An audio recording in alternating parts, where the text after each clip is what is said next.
Yeah. Yeah. I think we're good. Hello, how are y'all?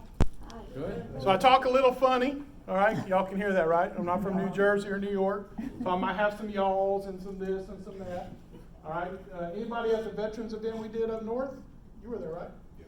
So some of you may have heard me speak before, so hopefully I don't put you to sleep the second time.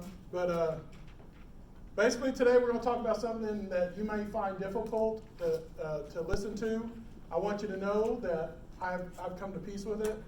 It's been 25 years, so I'm going to use it as a learning experience for others. This may be a little different than what you normally get at these kind of forums. Sometimes they're about orthopedics, or they're about service lines, or different things, community health, community mental health. Today, I want to talk to you about preparing for a crisis, all right? And not a hurricane, right? I'm going to teach you how to prepare for a crisis of the things we see every single day today. This is not the America of old.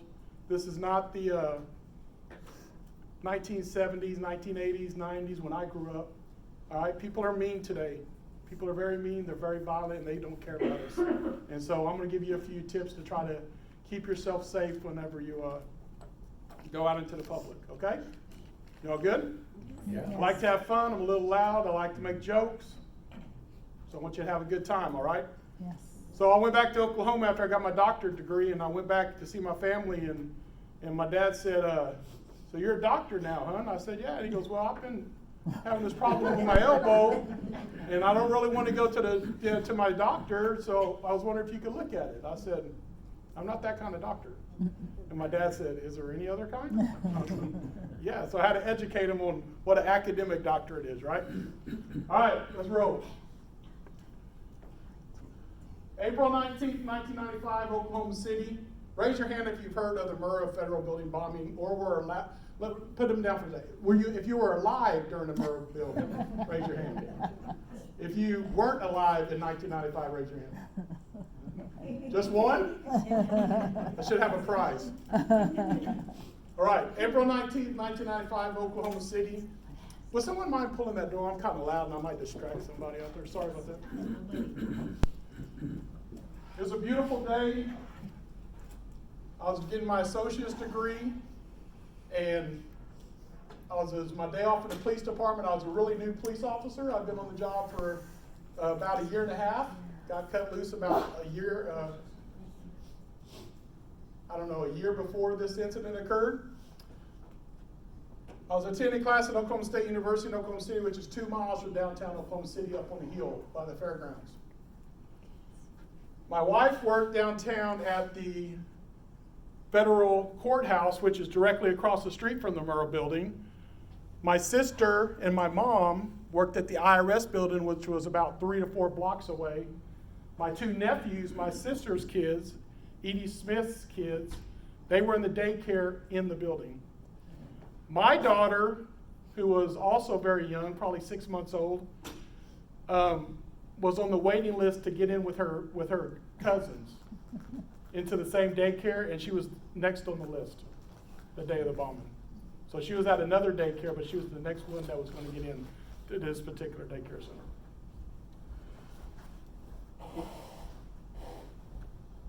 I'd done a lot of preparations before that, right? Coming from Oklahoma, what's the number one thing you worry about? Tornadoes. Tornadoes, right? Tornadoes. Everybody talks about Oklahoma. They either ask you, do you ride a horse? Do you see a lot of Indians? And have you ever been through a tornado, right? That's what the 3 questions. We don't ride horses, and we do see a lot of Indians because they own all the casinos, so we use their casinos, right? Make a lot of money for the tribe, and we do have a lot of tornadoes. I've been through 2 myself, one on duty as a police officer, one off duty with my family, which destroyed my pickup. So it happened, right? So I was prepared. I was a police officer, Marine. I've been around the block a few times, so I was prepared. I had an emergency plan. I had supplies. I had things to help in a tornado. I had a tornado shelter. I had things in the tornado shelter to push the lid open if a tree or something fell on top of it. We had ways to contact people. So I was prepared. I thought I was prepared for anything that could happen. But I was wrong. Because I was preparing for something that I would never, ever expect to happen. Sometimes we prepare for things that we assume will happen, and we don't prepare for other things because it will never happen here, right? How many times have we seen TV where something happens on TV and the first person they talk to says what? I'm just shocked that that's happened. It's such a quiet neighborhood, right? They're just shocked that something like that could have happened in their neighborhood. What happened shocked me, and I think it shocked the entire country, right? It was the first real attack on American soil that killed a lot of Americans on American soil, and the first person we started chasing around as police officers were who? Same people they stereotype as the typical terrorists today, right?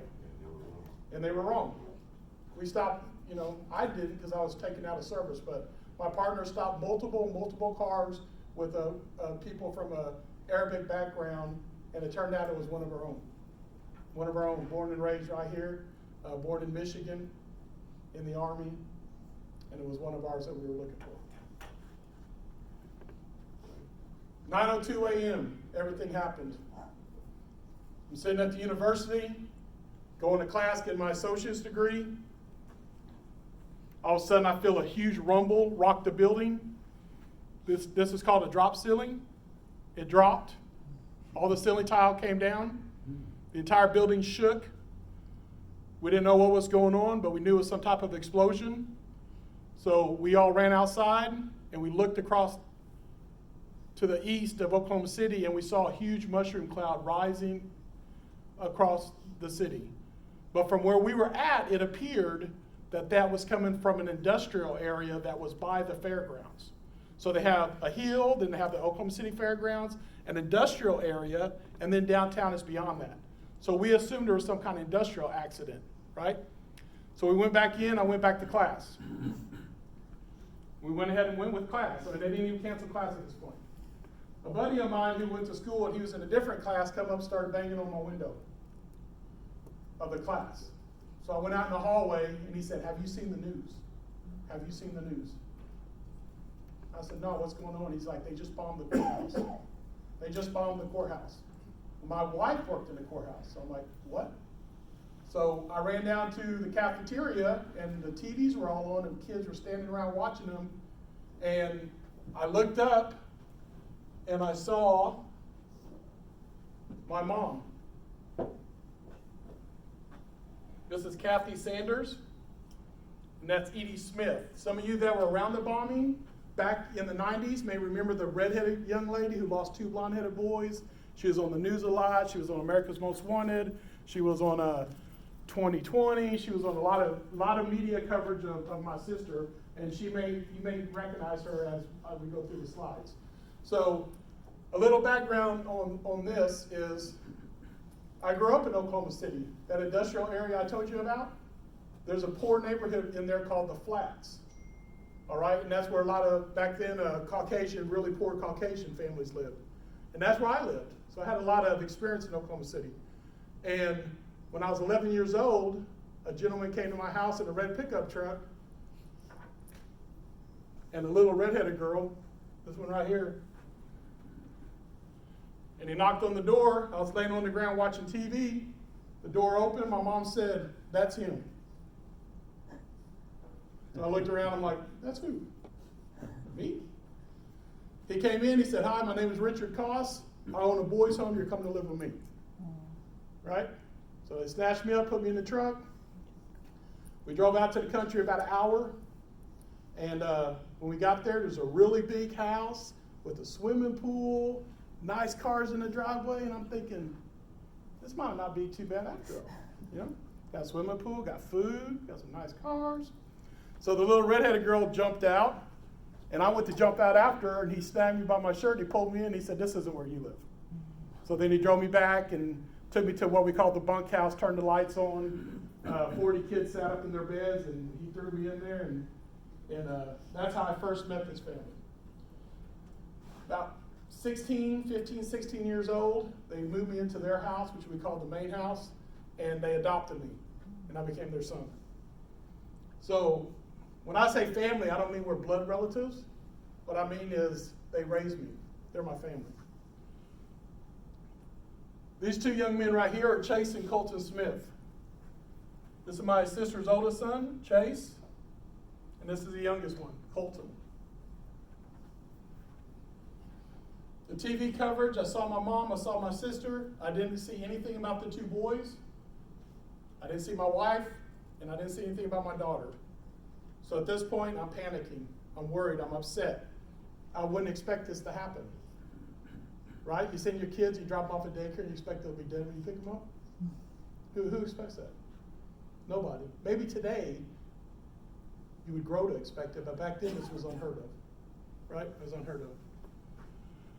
What did I do? Well, like any good rookie police officer, I went and jumped in my police car, which we in Oklahoma took to our house, unlike New Jersey, right? So I get to take my car to my house and we keep it there.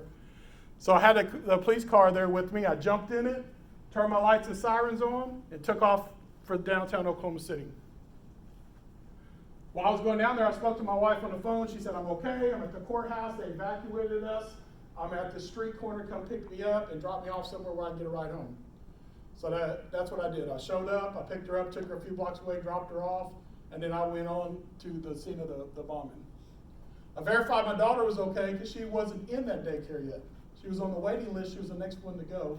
But at the current time, she was at the old daycare. So she was safe. Some police officers where I work said they would pick her up and take care of her. I still could not contact my mom or my sisters. I didn't know anything about my nephews. But what I did is I arrived on scene, I threw on my yellow vest, and I ran straight into the rubble with everybody else. There was tons of police officers there. Tons, from every jurisdiction in Oklahoma City. Back then, you could just kind of run in. Like today, we have more protocols, right? Today, they're like set up perimeters, and they make, it's nice and orderly, and we're so used to dealing with it. People don't really realize that, I don't think, today. Today is so much different than it was back then. Back then, we didn't have cell phones, right? There wasn't people videotaping. There weren't people calling each other. I mean, video phones back in 1995 was about that big, right? They were big cell phones. Some of them were in bags that you kept in your car. Do you remember that? I had one of those, right? So it wasn't the same thing as we deal with today. So I went into the pile, and with my fellow police officers, we started digging through the pile and trying to rescue folks. Now, I did know that my nephews were in that daycare. I knew that, right? But I also knew that if I showed any signs of emotion, that I would be immediately pulled out. If they knew I had a personal involvement with it, they would have pulled me out. So I tried to hide it while I was working, looking for my two nephews along with the other people that were in the building. What I found was death, destruction, and chaos. There were people dead everywhere. The entire building was totally blown down. I don't know if you remember the news reports or not, but there's a piece of the roof that had fallen that was like rubber, and it was just flapping in the wind, the Oklahoma wind, just banging in the wind. These young people here,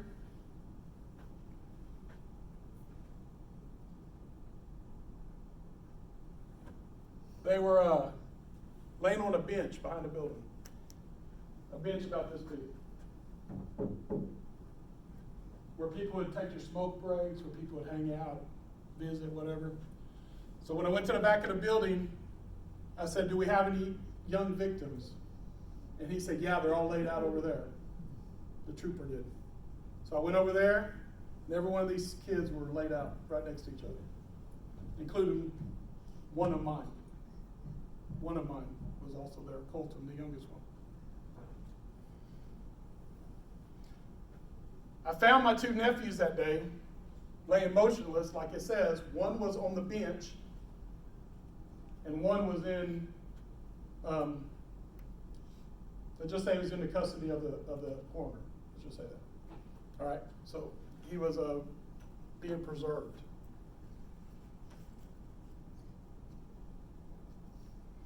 Was I prepared for this? No way. No way. Are you prepared for this?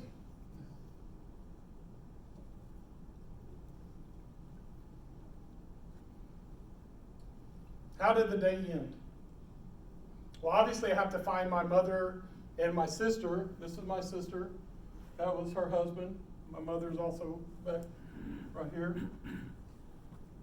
I had to find them and tell them what I knew. At that time, they knew that I was a victim, that some of the kids were related to me. How did they know? Because I looked at a trooper. Have y'all ever been to Oklahoma? Sure.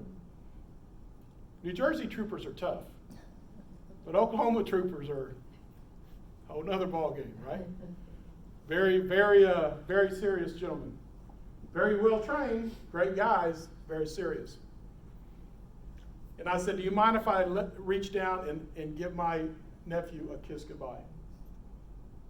And he said, this is a crime scene. Do not contaminate the evidence. And by the way, you need to get out. Do not contaminate the evidence. Do not kiss your nephew. Do not contaminate the evidence. Right? So at that point, they pulled me out because they knew that I was related to somebody. I found out my mom and my sister was in Oklahoma City at a children's hospital. And so I started to head up there. I went into the children's hospital. There were people everywhere. The news people were everywhere. It was a mess. There wasn't any HIPAA back then. I mean, people were talking about this person got killed, this person's getting surgery, are you sure that's my kid? Come look. Is that him? No. Is that him? No. Right? There wasn't any HIPAA. People were just running around everywhere, crazy. And I went into the chaplain's office, and my mom looked at me and she said, did you find the babies? And I said, yeah. And she knew by the look on my face that they were gone.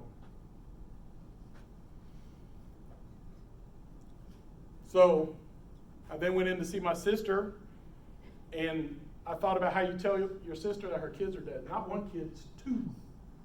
That two of her kids are dead. And something in my head said, just tell her. So I said, I'm sorry, Edie, but your kids are gone.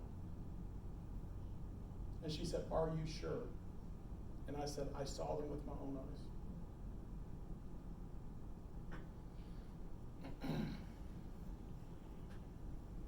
So that night,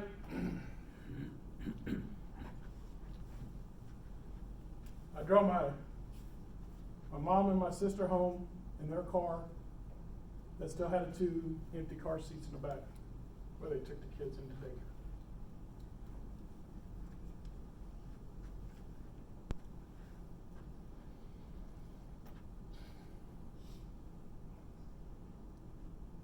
This is my police department.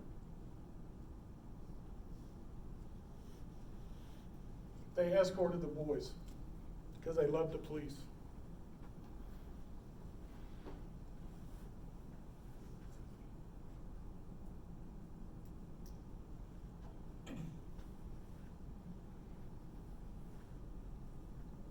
Are we prepared to lose our family today? I'm not talking of cancer or something that we have time to prepare for. I'm not talking about something that happens that you would assume may cause a fatality, car wreck. Someone has an accident at work, industrial accident. Are you prepared for someone taking your family and snatching them out of your hands today? What would you do if they did? Would you fight? I guarantee you I'll fight. I'm never going to let that happen to me again. But would you? Maybe you wouldn't. Maybe you don't want to fight. Maybe it's more important for you, right, to evacuate or stay alive. And that's some of the things we're going to talk about today is some of the decision-making ability that goes into something that happens so quickly. Are you prepared to survive an attack? There's some folks who are prepared to pass on. I know that sounds hard to believe, but there's some folks that if I have an opportunity and the only way I can live is to take your life, my religion, my conscience, and my morality is I'm going to let you take mine because I will not do anything to harm another human being. Some people are like that, and some people make that decision, and that's okay. Are you prepared to bury your children? No parent is prepared to bury their children, right? We should die before our children, or after. What am I saying? Before our children, right? I have a daughter. She's 26, And I have a stepdaughter that's 36. I have 5 grandkids. And I'm not prepared to do it. I've done it before with my nephews, but I'm not prepared to do it. Are you prepared for your own individual April 19th, 1995? September 11th, 2001. I can keep going on and on and on with dates of things that have happened, right? We live in a different world today than we grew up in. Did we have shootings in the 70s, the 80s, and the 90s? Yeah. Did we have murders? Yes. Right? Did we have people doing things that were inappropriate? Sure we did. But there were rules back then.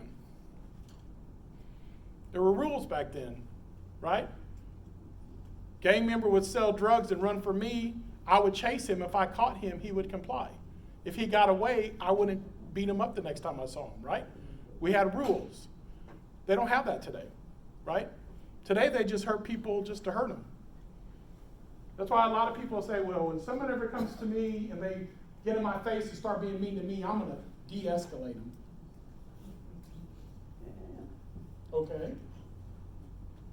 Do we de-escalate at the hospital when patients and visitors become irate? Sure we do.